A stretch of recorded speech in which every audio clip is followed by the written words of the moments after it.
How many of us are NPCs?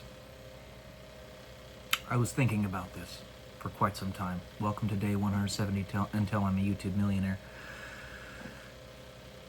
So an NPC is a gamer's term for a character that is not the main character. It stands for non-player character. They are characters that simply serve a purpose and don't have an active will like yours as the main character in the story. They just will give you side quests or will sell you items or things of that nature. How many of us in this reality that we live in which we live, are actually non-player characters? Now I'm thinking on this, we have a main character. Does that necessarily mean that the NPCs don't actually have agency? That doesn't necessarily have to be the case. You could still have agency within your own realm, but the story itself is not encircled around you.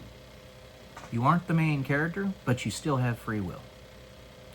Obviously, in the games that we've created thus far, we haven't created an artificial intelligence that has free will like we do, but the day might come that we do. However, thinking a little bit more about this, there might be a way to determine if a person has agency in an objective manner. Just like there have been so many people out there that have heard that roughly a third of the general population does not have an internal dialogue. That is, they don't think of scenarios in their head. They don't think of words. There's no dialogue there. It's just, they live. Or at least they think they do, whatever. And I was thinking, maybe as perception makes reality, and all of that, there might be a way to use the double slit experiment to determine if a person has free will.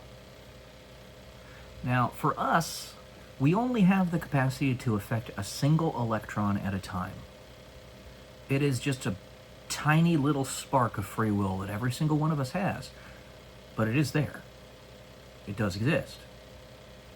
And when you observe it, any observer, any perception, it will affect whatever the outcome is. Now I'm wondering, if a person doesn't have free will, they observe it, the object, and it does not collapse into a physical particle, if that would be the way to determine if somebody has free will and exists or not. I think that would be the way to do it. However, I don't know how we do that. Because if the observer, one without agency, is watching the event occur, and it's just a wave function as a result, a wave of probabilities,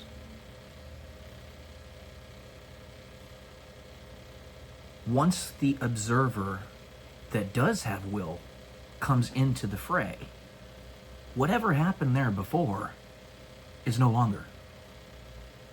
Because you perceive that this other human being has free will, that this other human being actually does exist. And because you perceive that, and there's been nothing to contradict it, you will actually force that wave function into a physical particle. I don't know. I don't know. The event already occurs. We have a way to record that. No, I think that's actually possible. I think that's actually possible. Just as you can biohack a human being due to our susceptibility to suggestion and brainwash them into following false idols, so too you could pierce the source code in this way and use the double slit experiment to determine if somebody has free will. If we find that not a single human being fails to do this and collapse it into a wave function, then we all have consciousness and agency. But what about a dog?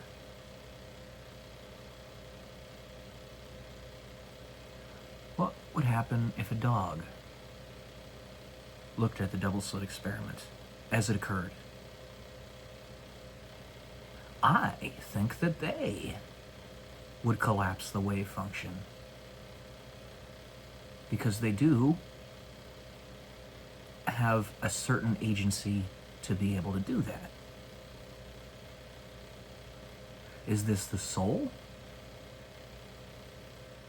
You're no longer simply an observer of the reality, but you are reality itself, and therefore can do whatever you want with it? These are the types of questions that, while they have been broached by people who are considered woo-woo in the scientific community, that's an unfortunate reality that this is what they are considered. Because this is a big thing. If we want to determine how to make artificial intelligence work, or if we've actually figured out artificial intelligence and have given consciousness, full-blown consciousness to a computer, this would be a surefire way to determine that. I haven't seen any experiments with dogs or cats or birds or any other animal in the animal kingdom to see how they or their observation affects the double slit experiment. But that'd be something to look into with every type of creature, every human being, every creature, to see how they do that. Then you also think in that, for example, angels don't have traditional free will, conventional free will. That is, they don't come here as a tabula rasa. They have a mission. They still have free will. It's just not like a tabula rasa human. They come with a racial memory that they can put back together, put the pieces back together, and rediscover over the course of their lives. How would they? You see, I think that ties back into tapping into the resonant frequency of the whole planet and being a very, very powerful ripple to affect everybody's underlying perspective, the zeitgeist. And people wouldn't be able to figure it out that you're actually doing that if you are one of those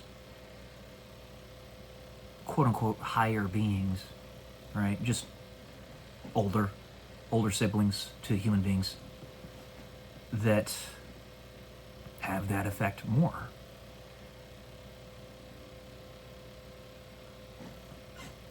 These types of ideas are important with which to play. They're hypotheticals. But you can't even play with these hypotheticals if you don't fully understand, embrace, and accept the observational reality of the double slit experiment, Heisenberg's uncertainty principle, Schrodinger's cat. It's a big deal. This might be how we determine who and what has free will and actually exists. And this might be a way that we can determine to whom to listen and to whom not to. Strange grammar there. To whom not. Whatever. You get the point. And we can develop our politics, our culture, our governmental systems around that. Not just trying to take care of the lame and the mentally slow and stuff like that. 10% of the population completely unable to do anything productive because they're not smart enough. Nothing against them. It's just the way they were born. Well, maybe there's an entire 30 or 40% of the population that doesn't even exist. And it is purely yours and my perception that makes them present. Something to think about. It's definitely something to think about. And I don't try to be occluded. I want you guys to be able to understand the things about which I'm talking. Because if you can't, I'm not communicating properly. I do everything I can to be as clear and concise and precise and easily understandable as possible. Because I don't need to tout myself as some prophet or above everybody else because of my high level of intelligence or something. No, I simply want to help you guys. You're part of my human family and I want to help you. So, yeah. That's what I got today, guys. Hope you enjoyed. Hope you can chew on this a little bit more. There might be an experiment that we could do with this. Love y'all. Peace.